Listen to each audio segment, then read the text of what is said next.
La señora dice, vaya a duerma con el gato.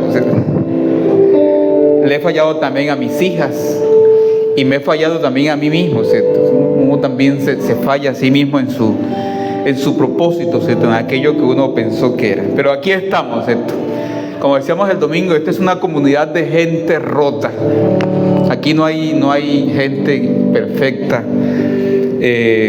Y si usted se cree muy perfecto, este no es el lugar donde debe estar, porque estoy seguro que con la convivencia mañana se va a dar cuenta que somos defectuosos, que el pastor es defectuoso, que la pastora es defectuosa, que el líder de alabanza es defectuoso, que Keila es defectuosa, que Ismael mejor dicho, y te vas a llevar tremenda desilusionadas.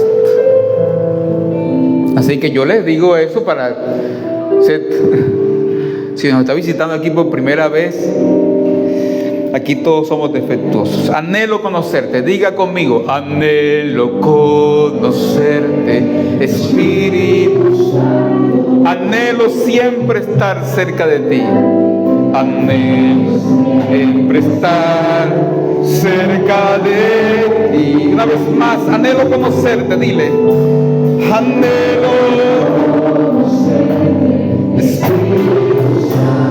anhelo siempre estar cerca de ti.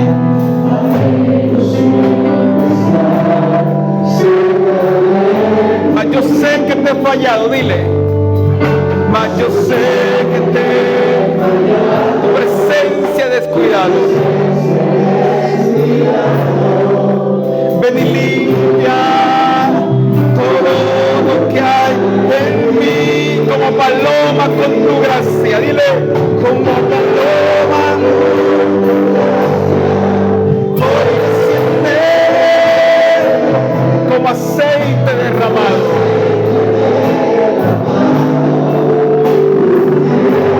como fuente de agua viva, sacia mi ser.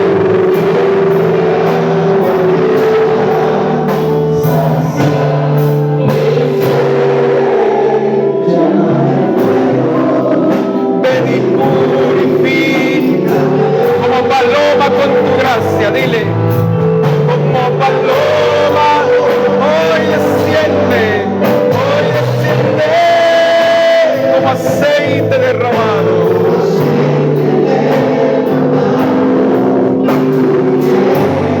Como fuente de agua viva, sacia mi ser.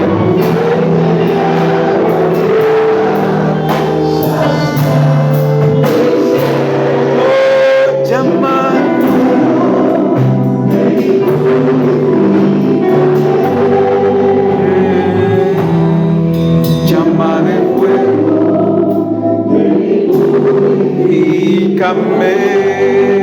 Aquí estamos, Señor.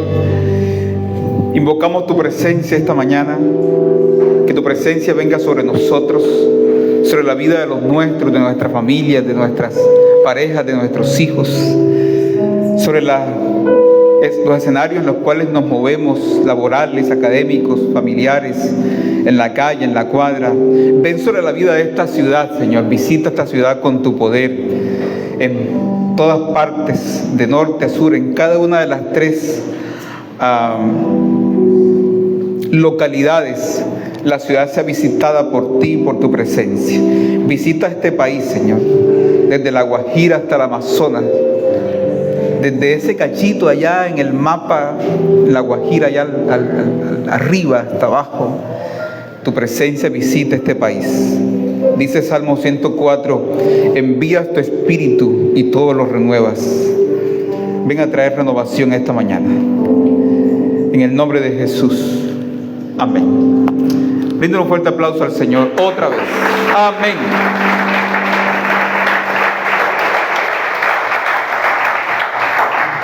Yo esta semana he estado orando al Señor. Ustedes saben que yo oro, ¿cierto? No se crean que los pastores, como todo el mundo, también tenemos la tentación de no orar, ¿cierto? Es decir, de no. Y yo a veces le digo, Señor, tú sabes que yo no soy muy dado a pedirte cosas, ¿cierto? Yo creo que hay cosas que yo puedo solucionar. Yo sé que eso suena raro y arrogante y tal vez orgulloso, pero es así. Es decir, yo creo que Dios nos ha dado la capacidad pensante para que también nosotros, ya mayorcitos de edad, podamos también solucionar cosas, ¿cierto? Sí me estoy dando a entender, ¿sí? El pastor dijo que ya no hay que orar ya. ¿Cómo que dice el vallenato? Dios dame vida y salud, que lo demás que lo resuelvo yo. Pues más o menos así. Es decir, que es como mi papá, ¿cierto? Como mi papá, yo no tengo que llamar a mi, ya yo estoy mayorcito, ya yo cumplí, ya yo tengo más de 35. Yo no tengo que estar llamando a mi papá, molestándolo para todo, ¿cierto? Ahí nos reunimos a veces, yo voy, él viene, nos tomamos un café, chismoseamos de algunos, imagínate que es verdad, sí. Y a veces, de vez en cuando estoy así en momentos de emergencia, lo llamo y digo, papi, mira, me está pasando esto, hermano, ora por mí, así, ayúdame con esto, ¿tú qué harías? Más o menos, yo creo que más o menos así funciona mi relación con Dios. Es decir, hay cosas, Señor, que yo puedo resolver, ¿cierto? Yo resuelvo qué hacer de almuerzo, yo resuelvo qué comprar, si carne molida o carne para desmechar, eso lo resuelvo yo. No tengo que preguntarle, Señor, hay gente que vincula su relación con Dios así y creemos que eso es señal de madurez, ¿cierto? Y estamos extasiados. Mira, fulanito, Marisa, supongamos que hay Marisa en la iglesia. Marisa le pregunta al Señor hasta qué, de qué va a hacer de almuerzo. O sea, hasta qué se va a poner. O sea, eso, entonces, Marisa necesita madurar en su fe, ¿cierto? Diga, Marisa madura en su fe, diga, es otra Marisa, no Marisa Vélez, es otra Marisa de otra iglesia, ¿no? Es decir, no tiene uno que andar preguntándole ese tipo de cosas a Dios, ¿cierto? Pero yo sí creo que hay cosas en las que yo a veces me acerco a Dios y digo, Señor, mira, tú sabes que yo no te pido muchas cosas, ¿cierto? Pero yo necesito que me ayudes con esto esta semana. Trata con mi esposa, por favor. No, mentiras. Esa oración sí se la he hecho, pero yo recordaba también en el marco de esa oración que una vez leía un libro sobre oraciones y un enfermo en la clínica oraba diciendo, Señor, soy yo otra vez. Aquí estoy, ¿cierto? Creo que es José o Juan, algo así. Soy yo otra vez. Y todo ese discurso para decirles eso, ¿cierto? Que aquí estamos, Señor, aquí estamos otra vez, ¿cierto? Es Giovanni otra vez, es Julio otra vez, es Rafa otra vez, ¿cierto? Es Nico otra vez. Y aquí estamos. ¿Cuántos están aquí, hermanos? Amén. Diga conmigo, estoy aquí. Sí, porque hay gente que está aquí, pero está pensando, ¿será que yo sí cerré la llave del gas? Díganme si no. Díganme si a uno le pasa eso. ¿Será que yo sí cerré? Yo no recuerdo haber cerrado la llave del gas. Yo sí desenchufé la plancha. Y llama a un vecino a ver si no está saliendo humo del apartamento, ¿cierto? Dios nos libre, ¿cierto? Bien, hermanos, aquí estamos esta mañana. Vaya conmigo, por favor, a su Biblia. Si usted trajo su Biblia de papel, así, de la vieja guardia, como esta, ¿cierto? Esta Reina Valera actualizada. Que ya le he cambiado la pasta como 3 veces. Por eso está actualizada. La Biblia de papel o su celular, ¿cierto? Allí su aplicación de su Biblia en su celular. Y busque Lucas capítulo 24.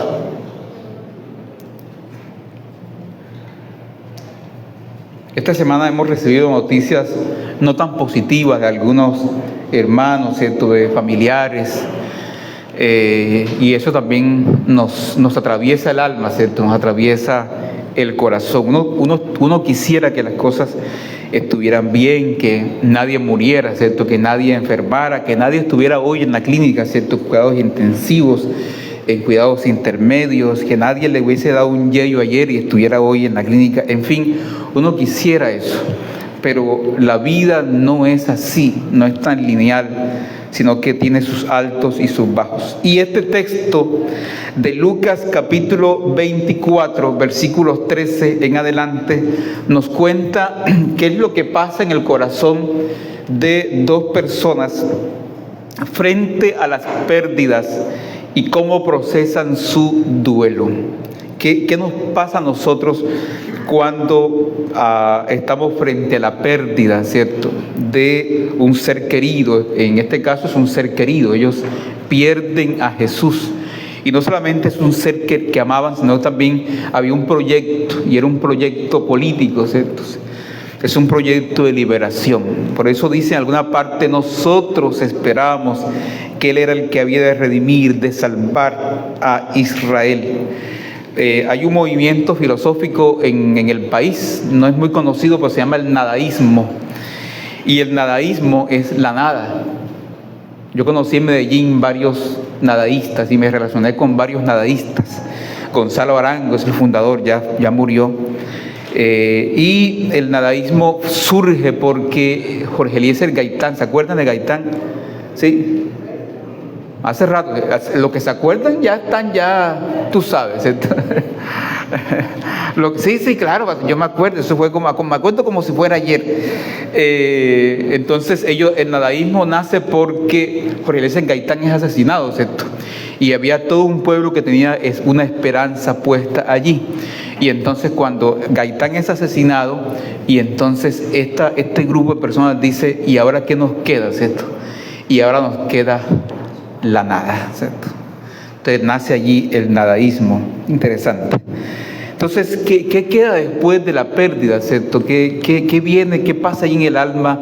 ¿Y qué pasa en el corazón? La nada, ¿cierto? La nada. Este texto de Lucas 24, yo he sugerido, hermanos, que hay los evangelios, como cualquier obra literaria, ¿cierto?, tienen como pistas, los autores nos dejan pistas para leerlas, pautas hermenéuticas, diríamos, en términos más académicos, y Lucas no es la excepción, y hay varias pistas y pautas que el autor nos va dejando. Una de esas pautas es que yo sugiero que el texto del Evangelio debe leerse en clave mariana. ¿En clave qué? Mariana, es decir, relativa a María, porque en la anunciación a María se le dice, estás preñada. ¿Cómo se le dice?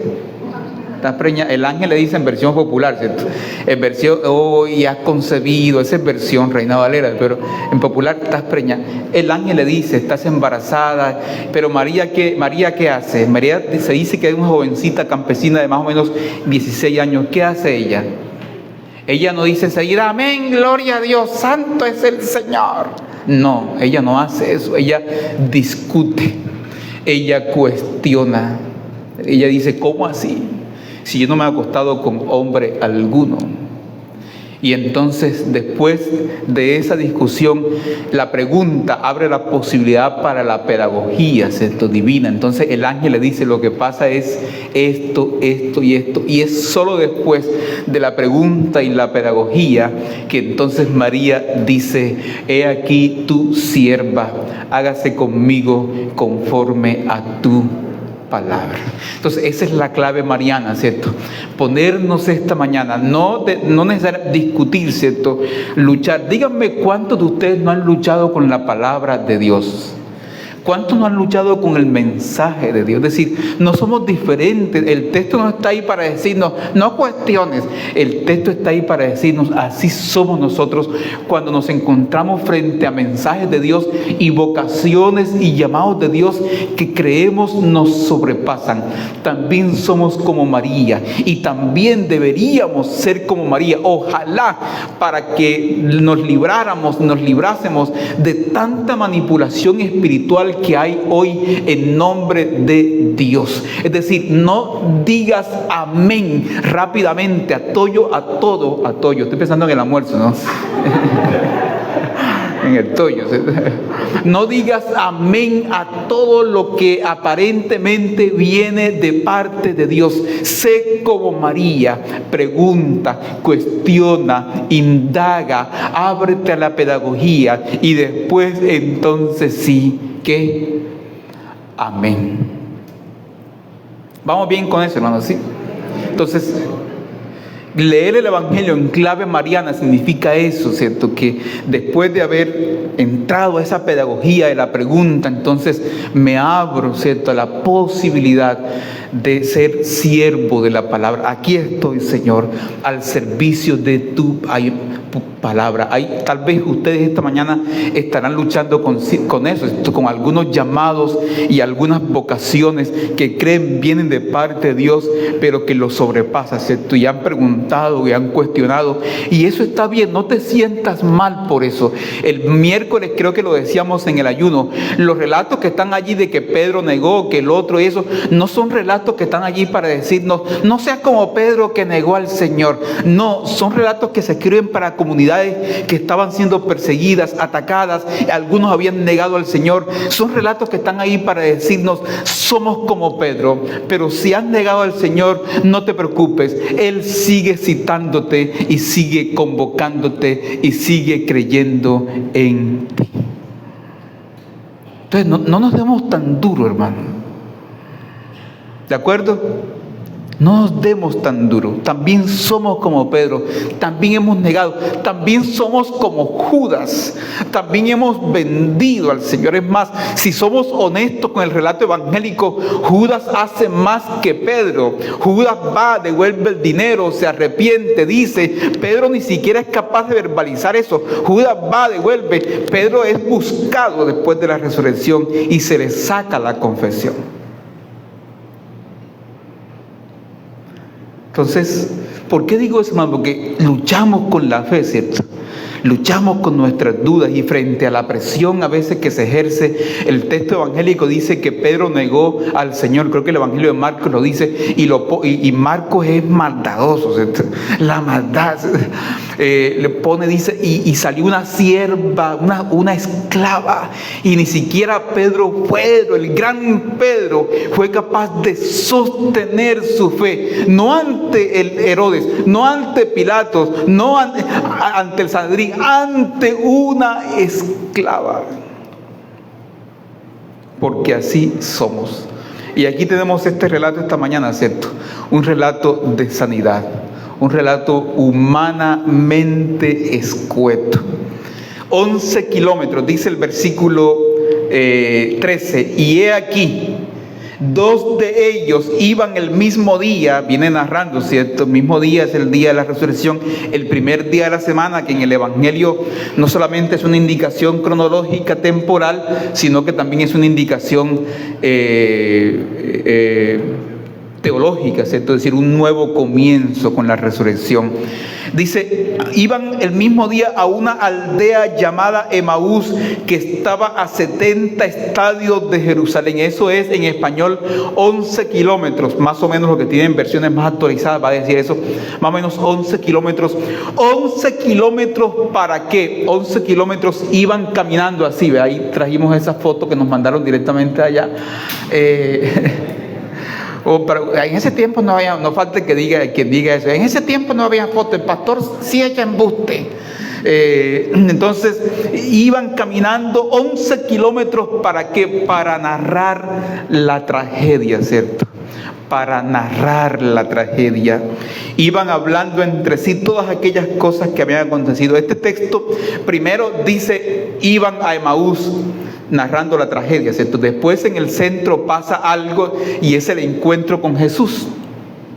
Pero lo curioso del texto es que Jesús no se aparece y dice, yo soy Jesús, y con una aureola, ¿cierto? Y rayos que salen así debajo de las axilas y por aquí, ¿cierto?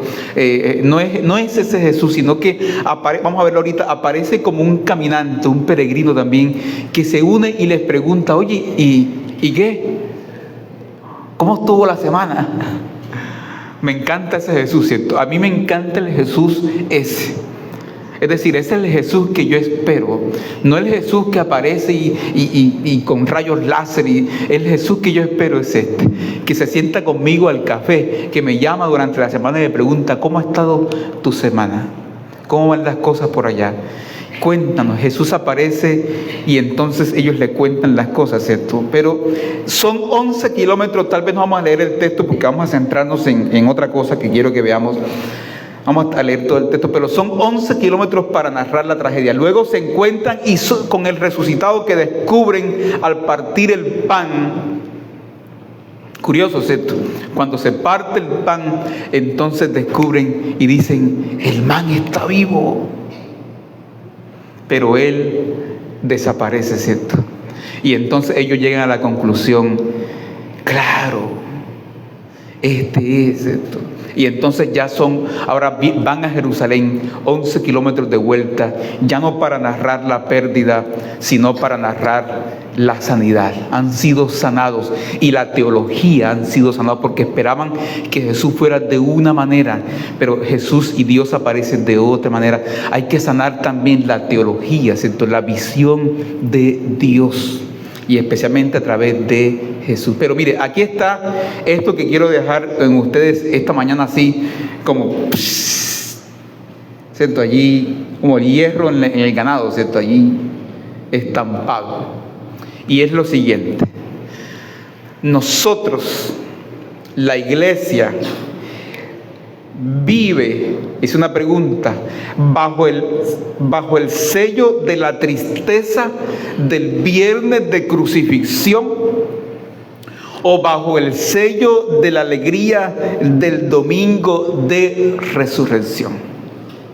¿Sí? ¿La pillamos? Otra vez.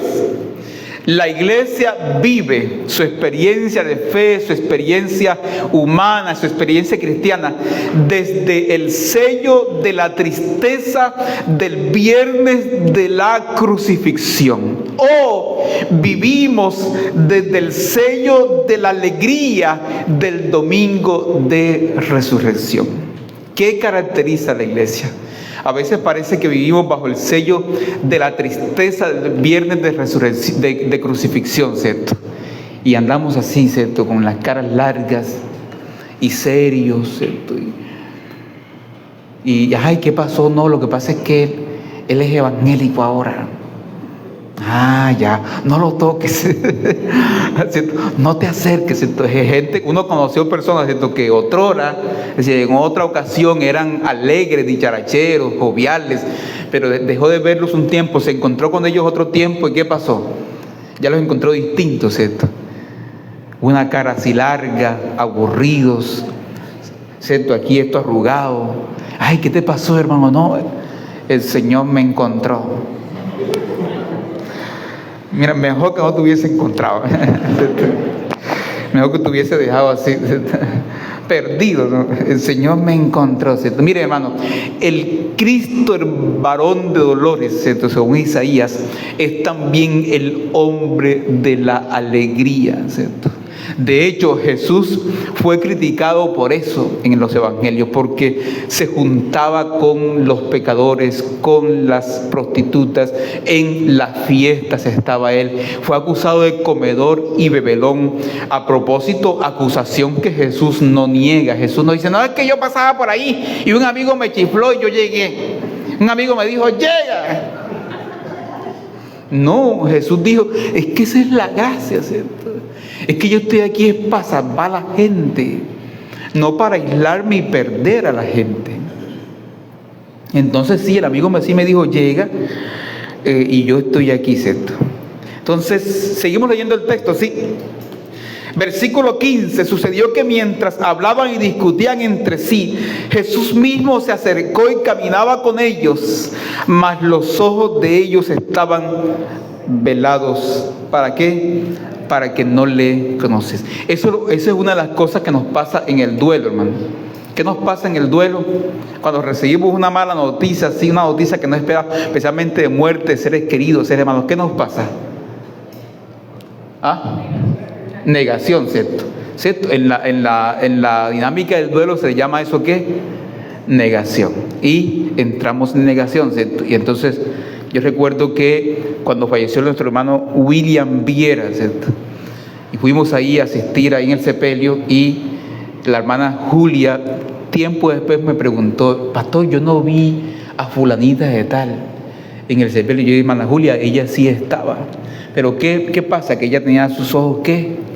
Velados, ¿cierto?, por el duelo. Y eso es lo que está pasando aquí. No le pueden conocer porque están en duelo. Y dicen los expertos que es un mecanismo incluso de defensa que la misma mente usa para que no le caiga de golpe la noticia, y se protege la memoria, ¿cierto? El cerebro se protege para que no cause mayores daños. Y él les dijo, versículo 17, ¿qué aquí dice qué platicas, ¿cierto? ¿Qué pláticas? ¿Qué pláticas? ¿Qué pláticas son estas que tenéis entre vosotros mientras caminan? ¿Y por qué están tristes? Y ellos entonces les responden, cierto, eres tú el único forastero en Jerusalén que no sabe lo que pasó, cierto, de Jesús de Nazaret, y le cuentan la historia. Y entonces, versículo 28.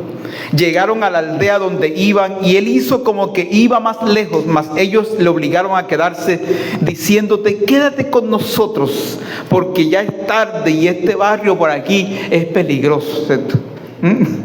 En Cartagenero, ¿cierto? Quédate con nosotros, Señor, porque por aquí, ahí en la esquina atracaron el otro día, ¿cierto? Quédate con nosotros. Y aconteció que estando Jesús sentado a la mesa, tomó el pan. Miren esta escena, ¿cierto? Y lo partió y lo bendijo y les dio. Entonces, ¿qué pasa aquí? Le fueron abiertos, ¿qué? ¿Qué pasó al principio de la narración? Los ojos estaban, ¿qué? Cerrados. ¿Qué pasa ahora? Los ojos, ¿qué? Se abren. Y aquí hay un eco con Génesis capítulo 3, ¿cierto? Una comida, los ojos, ¿qué? Se abrieron y conocieron que estaban, ¿qué? En cuero, desnudos. Acá otra comida, los ojos se abren, ¿cierto? ¿Para qué? Para conocer y experimentar, entrar en conciencia, ¿cierto? Decía un pedagog brasileño, Paulo Freire, la concientización, ¿cierto? Tomamos conciencia abrimos los ojos y aquí estamos, ¿cierto? Entonces le fueron abiertos los ojos y les reconocieron, mas él desapareció de su vista y se decían el uno al otro, ¿no ardía nuestro corazón en nosotros mientras nos hablaba en el camino y cuando nos abría las escrituras?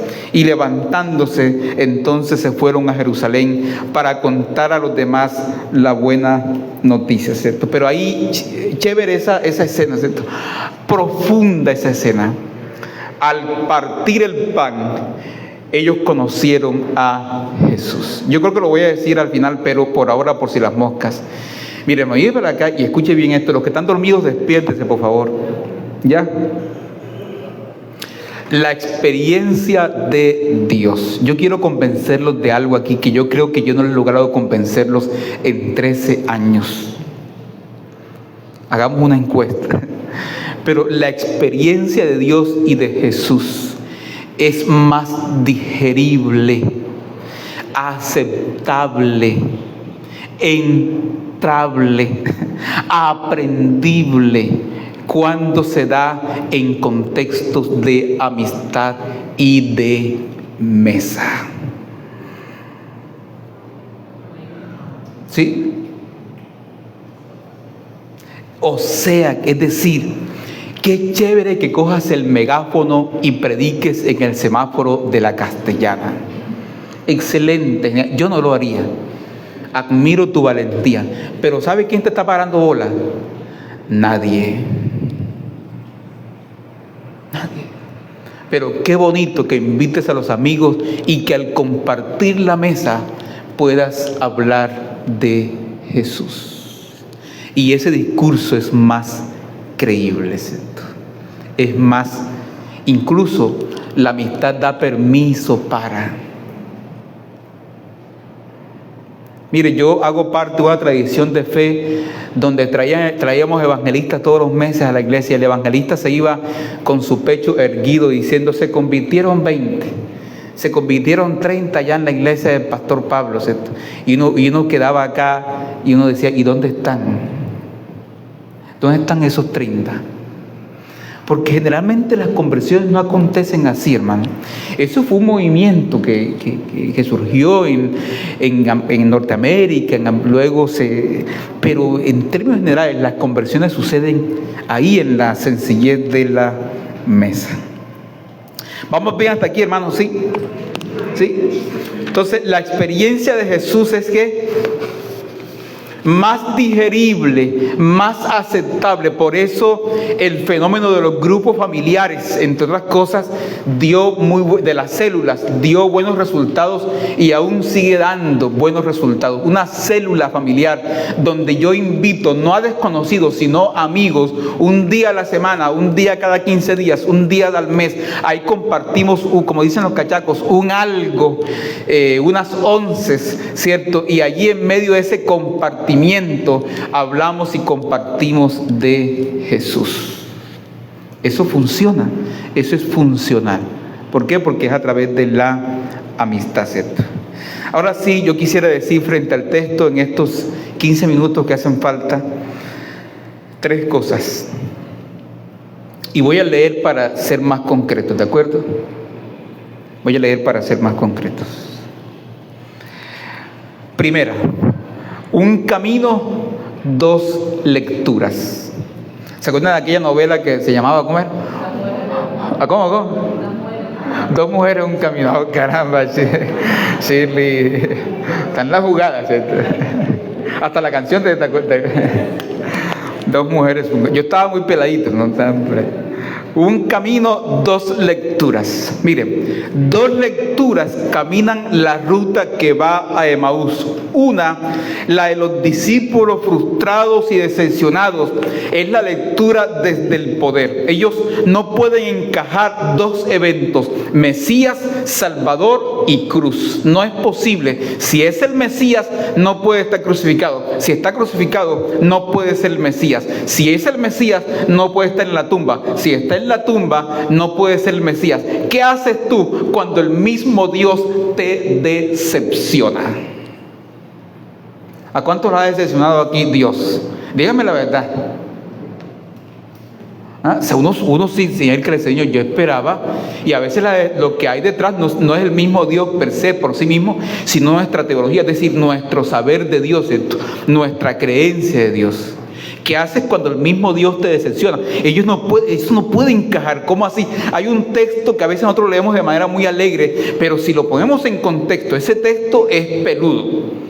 Pablo dice a los colosenses: y él despojó a los principados y potestades, triunfando sobre ellos en la cruz. Un momentico, Pablo. Si tú eres un lector del siglo I, tú vas a decir: aquí hay una cosa que no encaja, Pablo. Con todo respeto, hermano. Tú puedes ser muy Pablo, lo que sea, pero aquí hay 2 cosas que no encajan: victoria y cruz. Pero precisamente ahí, aquí está, ¿cierto? Así, pelá, victoria y cruz. Entonces, otra lectura es la lectura del forastero. Esa lectura es de la debilidad. Aquellos, es decir, los discípulos, esperaban descubrir al Mesías, a Jesús, cuando o al Salvador mejor, cuando éste desenfundara su espada. ¿Cómo se dice desenfundar? Exactamente, desenfundar. O sea, es como yo pensaba. Cuando éste desenfundara su espada y la blandiera contra sus enemigos, ¿cierto? Pero para su sorpresa, descubrieron al Mesías cuando éste se sentó a la mesa y compartió el pan con los demás. Tremenda frustración, ¿cierto? Esperaban descubrir al Mesías cuando él sacara su espada y... más o menos así. Ya se dan cuenta que yo nunca cogí una espada en mi mano, ¿cierto? Pero lo descubrieron cuando él abre la mesa y comparte con los demás. Las señales del reino, hermano, no son ni siquiera el trono ni la espada. Son la toalla del servicio y la mesa de la fraternidad. ¿De acuerdo? Esas son las señales del reino, los símbolos mejor del reino. Emaús Con sus 2 lecturas no fue algo que ya pasó, algo que ya se superó, sino una experiencia de todos los días. Es decir, todos los días los discípulos, tú y yo, nos enfrentamos a este dilema. La lógica de la espada, eso que se llama hoy los discursos de odio, ¿cierto? En estudios sociales y demás, Mario Mendoza llama la cultura del odio. La lógica de la espada o la lógica del pan. Se supone que la celebración de la Eucaristía o la Santa Cena tiene la función de recordar cuál es la opción fundamental de la iglesia, la lógica del pan, ¿cierto? Compartirse como Jesús para mantener viva su memoria entre nosotros. Este es mi cuerpo que por ustedes es partido, háganlo en memoria de mí. No obstante, ¿qué haremos? ¿Sucumbiremos ante la tentación de la espada o nos sentaremos a la mesa a compartir? Hay otra cosa que quisiera decir, pero vamos a decirla en el ayuno el miércoles. Ayer, ay, no, ahora tengo que venir al ayuno ese. Yo que no iba a venir. Luciano Jaramillo, un biblista colombiano, ya falleció. Entre otras cosas, Luciano Jaramillo dirigió el proyecto de traducción de la nueva versión internacional. Colombiano, de aquí, comedor de yuca como nosotros. Luciano Jaramillo expresa en verso el acogimiento en la segunda opción así: oh Señor Jesucristo, camino, caminante, maestro y peregrino, compañero sin par. No te alejes, Señor, alójate en mi casa, sé mi huésped de honor, revélate en mis dudas, comparte mis angustias, alienta mi esperanza, fortalece mi fe. ¿Puedes decirle esta mañana al Señor así? No te alejes, Señor, alójate en mi casa. Ven a mi vida, Señor, revélate en mis dudas, comparte mis angustias. ¿Qué te angustia esta mañana? ¿Qué te angustia esta mañana? Ustedes no saben, hermanos, la angustia que nos da escuchar la angustia de los demás. ¿Qué te angustia esta mañana? Alienta mi esperanza, Señor. Fortalece mi fe. Oramos así. Oramos: Señor, alójate en mi casa, sé mi huésped de honor, revélate en mis dudas, comparte mi esperanza, comparte mis angustias, alienta mi esperanza y fortalece mi fe. Lo segundo, el duelo. Esas 2 lecturas ya dejamos esto. Segundo, el duelo. Mire, hermano, todos enfrentamos pérdidas, ¿de acuerdo? La vida es y yo creo que debemos estar preparados para eso. A nosotros nos preparan para ganar. Somos preparados para ganar y está bien, pero también necesitamos ser preparados ¿para qué? Para perder. Los psicólogos, y hay estudios que los dicen, datos y eso que lo dicen, que la generación de hoy especialmente es poco tolerante al dolor, a la frustración y a las pérdidas. Eso no es para que rotulemos enseguida generación de cristal, no, yo soy de los que me he opuesto a ese rótulo. Pero sí para que digamos, oye, aquí hay unos datos que nos ayudan a conocernos mejor, a conocer mejor a los que somos de esta generación. Poco tolerantes ¿a qué? Al dolor, a la frustración y a las pérdidas. A nosotros nos enseñaron a perder. Uno perdía ya, ¿sí o no? Y se levantaba y no había problema con eso y echábamos para adelante. Todos enfrentamos pérdidas. Tenemos que enseñarle a los nuestros y a la nueva generación que no siempre se gana, como decía un autor que leía, a veces se gana y a veces se aprende. Hablando de que la pérdida es a veces el mejor escenario para el aprendizaje y para formar el carácter. Y al proceso posterior que vivimos a la pérdida se le ha llamado duelo. Los psicólogos están de acuerdo en el hecho de que el duelo tiene, en términos generales, 5 etapas. Es decir, que al sufrir una pérdida, el ser humano atraviesa un periodo de readaptación para poder funcionar desde una nueva normalidad. ¿De acuerdo con eso, hermano? Y en la fe también vivimos pérdidas. Los cristianos también se mueren, ¿de acuerdo? Sí, yo conozco un poco cristianos que se han muerto. Algunos de ellos escribieron la Biblia y hoy no están. Pablo no está muerto. ¿Ustedes sabían eso? Pedro también. Los cristianos también se mueren. Los cristianos también fracasan. Los cristianos también se divorcian. Los cristianos también se enferman. Ay, entonces, ¿para qué estamos aquí entonces? No sé. Es decir, la salvación que profesamos, la fe en el Señor, no evita eso. No es ven al Señor y para de sufrir. No.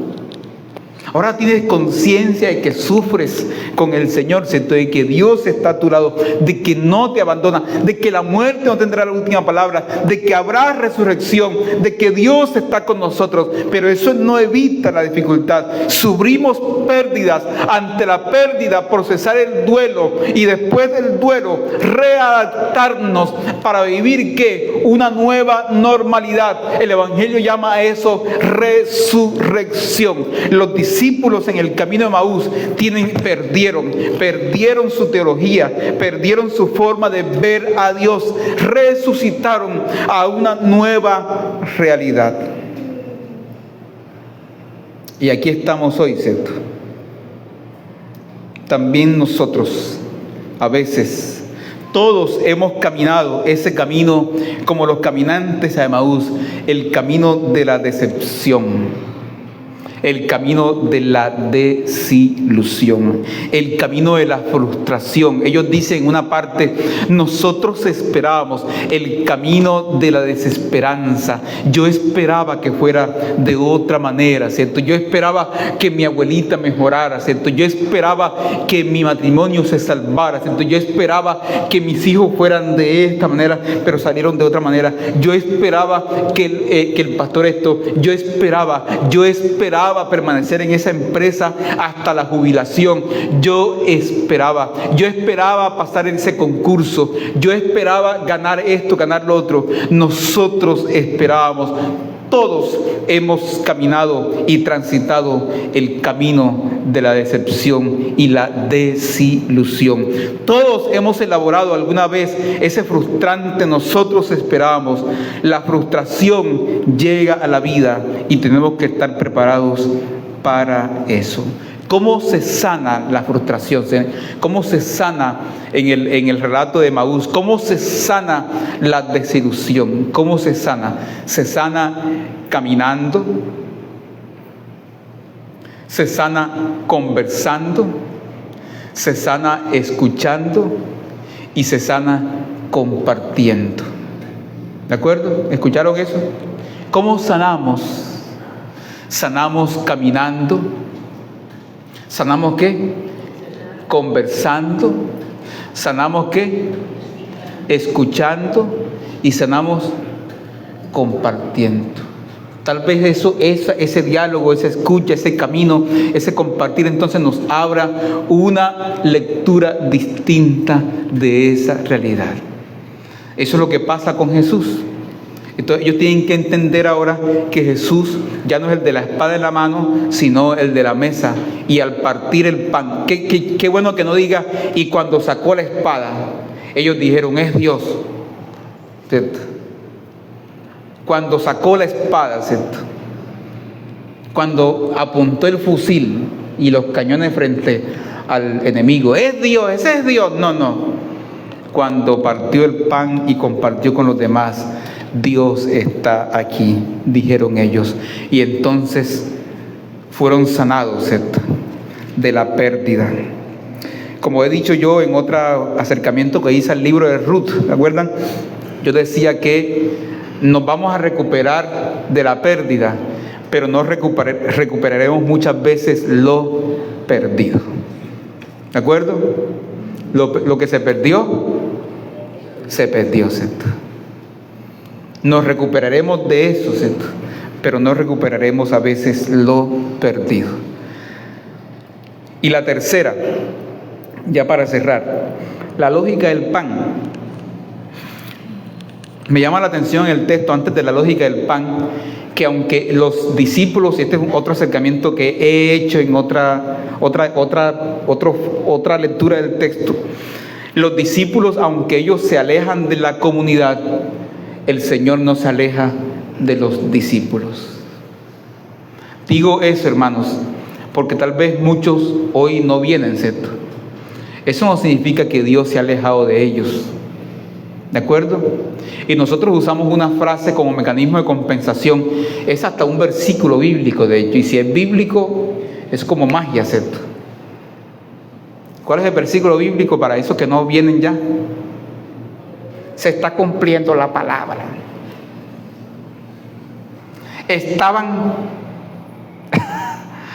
con nosotros, pero no eran. Claro, eso te hace sentir que bien contigo mismo, ¿cierto? Es decir, somos los que estamos y estamos los que somos. Y el que se fue, que tú sabes.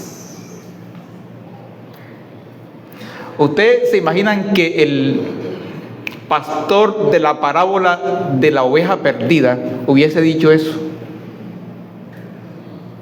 Hay 99, falta una. ¿Qué hubiese dicho el pastor si hubiese sido evangélico como nosotros? Se está cumpliendo la palabra. Estaba con nosotros, pero no era de nosotros. No, el tipo se desquicia, deja las 99 allí y va por esa otra porque esa otra es importante.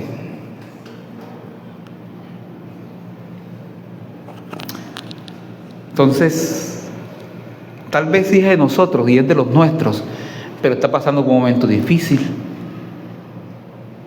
Tiene vergüenza de regresar, tiene pena de la condenación, se ha enfriado, pero sigue siendo de los nuestros.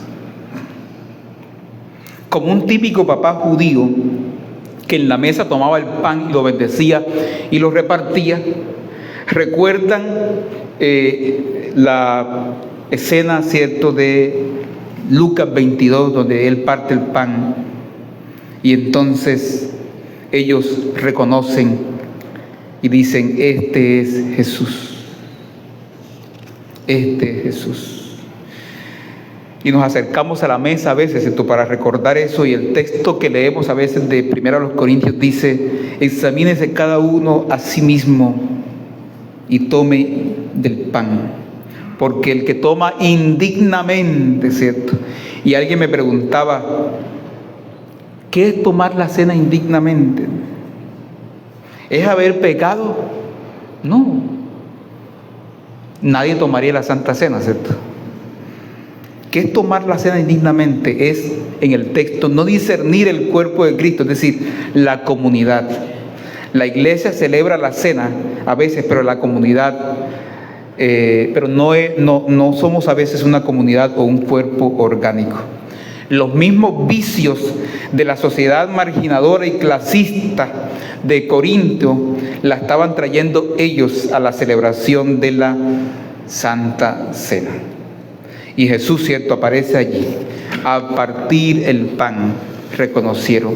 ¿Por qué? Porque Jesús es reconocido allí donde se parte y se comparte el pan. La presencia de Jesús es más clara allí donde hay pan que no se guarda, sino que se parte y se comparte. Es lo distinto a la filosofía del consumismo y la acumulación, ¿cierto? Porque hay un versículo popular que dice: el que da lo que tiene, a pedirse se queda, ¿cierto? Amén. Jericó 3:15.